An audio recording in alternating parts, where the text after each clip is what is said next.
Bom dia, seja muito bem-vindo a mais uma aula do Provérbios na Prática. Que você tenha uma excelente semana, que você tenha uma semana abençoada por Deus, que você use muitos princípios das Escrituras para que você possa caminhar bem, tanto para o seu bem, quanto para o da sua família, quanto para você ter cada vez mais intimidade com Deus, com as Escrituras, para que você possa prosperar como nunca em todas as áreas, na sua vida profissional, emocional, na sua vida financeira. Então, se concentre em aplicar princípios, se concentre em aplicar as escrituras e você vai prosperar como nunca, eu tenho certeza disso. Mas o nosso Provérbios de hoje é o Provérbios 22:2, que diz assim: Não existe diferença entre o rico e o pobre, pois foi o Senhor Deus quem fez os dois.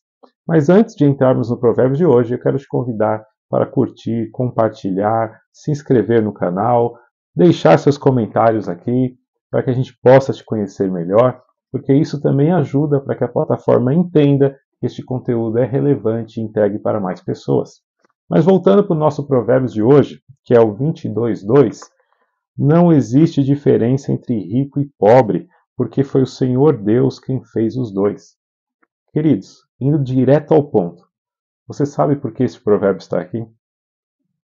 Porque toda vez que você se sentir menor diante do amor de Deus, toda vez que você se sentir em meio de uma dificuldade muito grande e você olhar para Deus e perguntar: por que, Senhor?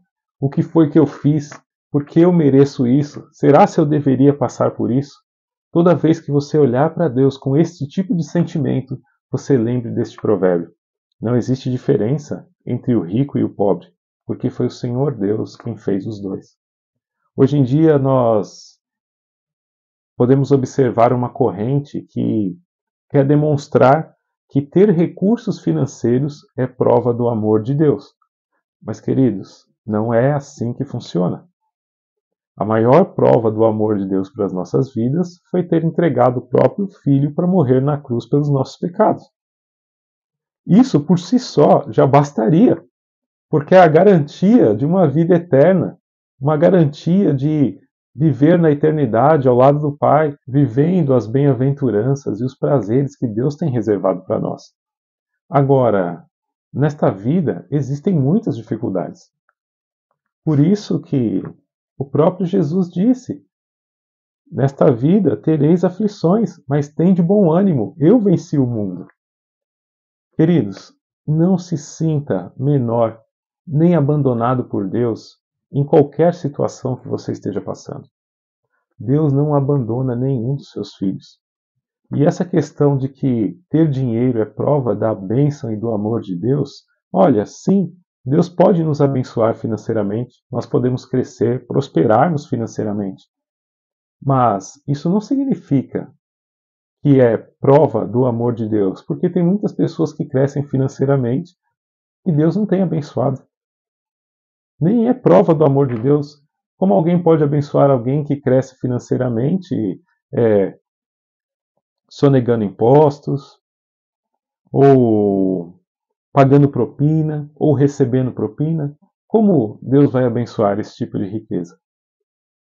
E tem muitas pessoas, nós sabemos disso, que vivem dessa forma e depois falam que é abençoada por Deus, quando na realidade não é. Ele está vivendo em prol da própria ganância, do próprio orgulho. Então fique atento para você não cair nessa cilada. Ter uma vida humilde requer conhecimento da palavra de Deus para que haja prosperidade verdadeira. E vida humilde não é pobreza. Nós temos que saber dividir isso. Uma coisa é ser de fato pobre, outra coisa é ser humilde. A humildade não tem a ver com classe social ou condição financeira. Humildade real é aquela que de fato traz prosperidade em todas as áreas, incluindo a financeira. Então nós precisamos ter humildade para entender o nosso momento de vida. Muitas vezes nós vemos pessoas crescendo e oferecendo soluções rápidas, soluções fáceis para que você cresça também. Não é dessa forma que funciona, queridos. Isso é o chamado gatilho da ganância. Todos nós queremos prosperar financeiramente. E se alguém diz que não, não está sendo sincero. Todos querem ter uma vida melhor, dar uma vida melhor para os filhos, dar o melhor para a família. Porém, queridos, existem fases da nossa vida que nós queremos dar o melhor, mas não temos condição de dar o melhor.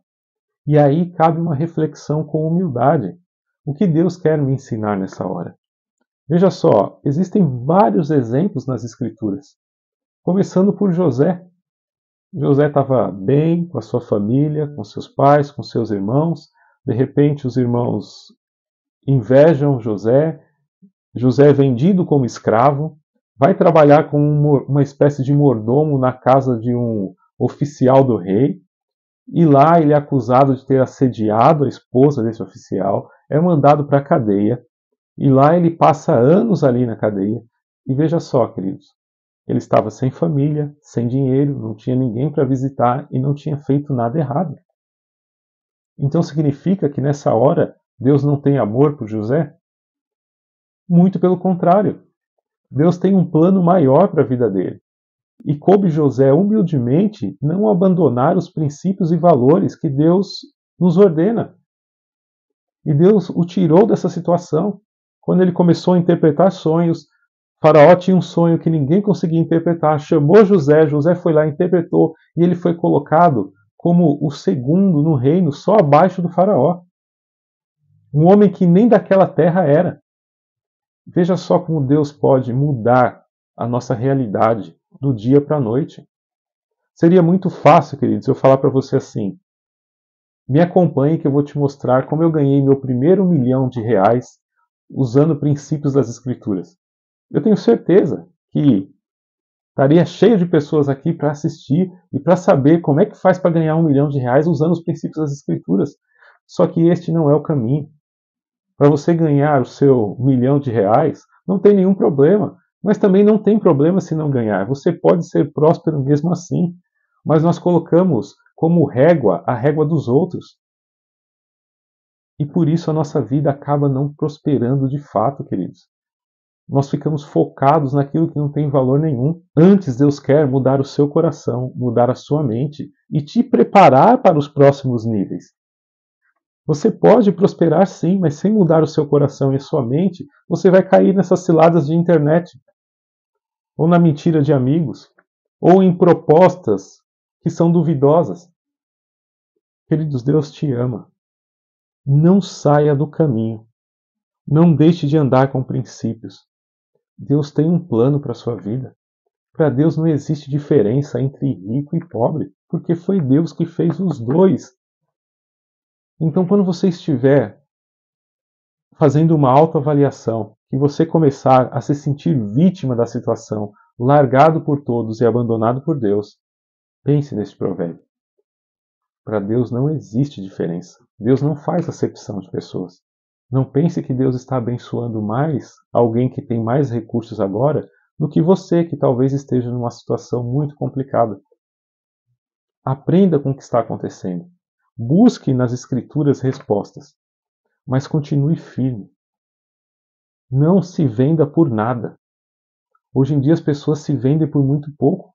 Elas abandonam princípios por uma proposta de que sua vida vai melhorar. E muitas vezes abandonam princípios, a vida não melhora. E aí fica se perguntando, Senhor, por quê? Queridos, não faça isso com a sua vida. Deus te ama demais. Você tem uma capacidade tremenda que está guardada aí dentro de você, que ainda não se expressou porque só vai acontecer quando você resolver de fato viver uma vida de integridade com princípios e valores em todas as áreas. Não adianta, querido, ser só honesto aos olhos do mundo. Você tem que ser honesto aos olhos de Deus. Deus sonda o seu coração. Deus sonda os seus pensamentos. Então, fique atento com o que acontece aí dentro de você. Isso é o mais importante para Deus. Deus não quer os seus recursos, porque tudo é dele. Deus não quer que você entre nessa história da teologia da prosperidade, que é a questão de ficar barganhando com Deus. Senhor, eu te dou tanto para você me dar tanto. Quanto mais eu der, mais Deus vai me abençoar. Tome cuidado, queridos. O que adianta você dar todos os seus recursos e não entregar o seu coração para Deus? Não ter uma mentalidade transformada pelas Escrituras. não ter uma reprogramação neurológica biblicamente correta. Queridos, existe um caminho, existe uma forma, existe um jeito de viver uma vida realmente feliz, bem-aventurada, alegre em todas as áreas, que é alinhar a sua vontade com a vontade de Deus. Eu canso de dizer isso aqui. Alinhar a minha vontade com a vontade de Deus não significa que todos os meus desejos ou as minhas vontades, elas vão ser aniquiladas. Não é isso, queridos. Porque se fosse assim, Deus não tinha colocado desejos e vontades no nosso coração. Mas o nosso primeiro desejo tem que ser em agradar a Deus. Buscar primeiro o reino de Deus e a sua justiça, e todas as outras coisas vão ser acrescentadas. Deus conhece o desejo do seu coração. Deus é um Pai que deseja nos ajudar. Só que sem andar em princípios, dentro da verdade, dentro das Escrituras, dentro dos limites que Deus coloca, não tem jeito, queridos. Deus não vai poder te ajudar. Ele até pode, mas não vai. Porque se você está andando fora de princípios, deixando os valores cristãos de lado, por que você acha que Deus vai te ajudar? Se Deus te ajudar, vai te afastar ainda mais dos princípios, vai te afastar ainda mais dos valores. E aí você pode se machucar profundamente. E talvez não tenha mais volta. Então Deus, como um pai amoroso, nunca faria isso com você. Mas a partir do momento que você começa a viver uma vida dentro de princípios e valores, você entende o que é ser feliz de verdade. Porque, queridos, olha, não caia nessa mentira de que todos vão ser ricos. Existe muita coisa na internet. Tem gente que fala que tem 100 mil alunos que tiveram suas vidas transformadas. Mostra esses 100 mil alunos com vidas transformadas. Não é verdade, queridos. Desses 100 mil, 10, 15, 20 tiveram a vida transformada. E os outros 90 e poucos mil. Então, não pegue a exceção e transforme em regra. Agora, você não precisa viver uma vida de grandes dificuldades financeiras. Você pode viver bem, sim, dentro de princípios, dentro de valores. Quando você olha para Deus e começa a entender a sua própria jornada, a sua própria caminhada, sem se comparar com ninguém, comparando com a sua própria vida. O que você pode crescer amanhã em relação a hoje? O mês que vem em relação a este mês? O ano que vem em relação a este ano? Busque crescer constantemente e deixe que Deus abra as portas, mas siga dentro de princípios e valores. E nunca, nunca coloque na sua mente que Deus te abandonou. Deus não faz acepção de pessoas. Deus ama a todos, mas Ele quer que você ande dentro de princípios e valores. E o primeiro princípio para você andar com Deus é você entender que o Filho dele morreu na cruz para te salvar, para te libertar da morte, do pecado. Ele deu a sua vida, derramou o seu sangue por você, e não existe amor maior que este. Quando você estiver pensando que Deus não está olhando para você ou não te ama, olhe para Cristo e veja o tamanho do sacrifício que Ele fez por você. E aí você vai entender, opa, peraí, o que eu preciso entender na situação que eu estou vivendo agora? O que eu preciso melhorar? O que a minha vida precisa ser transformada? E aí você vai buscar no único lugar que vai poder te ajudar a dar a direção, que são as Escrituras Sagradas. Pense nisso, querido. Se você começou a semana cabisbaixo, triste, pensando que as coisas não vão dar certo, não é verdade. Pense no provérbio de hoje. Não existe diferença entre rico e o pobre, porque foi o Senhor Deus quem fez os dois. Deus te fez, e Ele quer te abençoar. Então, comece a olhar para a sua vida dentro de princípios e valores. Aplique as Escrituras em toda a sua vida e você vai ter grandes e profundas mudanças. Eu tenho certeza disso. Faz mais de 3.000 anos que as Escrituras funcionam. Não é na sua vez que ela vai falhar. Que Deus abençoe sua semana, que você tenha uma semana abençoada, que a partir de agora você saia daqui fortalecido, animado, encorajado para ter uma semana excelente. Que Deus abençoe seu dia e até amanhã, se Deus assim permitir, com mais uma aula aqui no Provérbios da Prática. Grande abraço, queridos.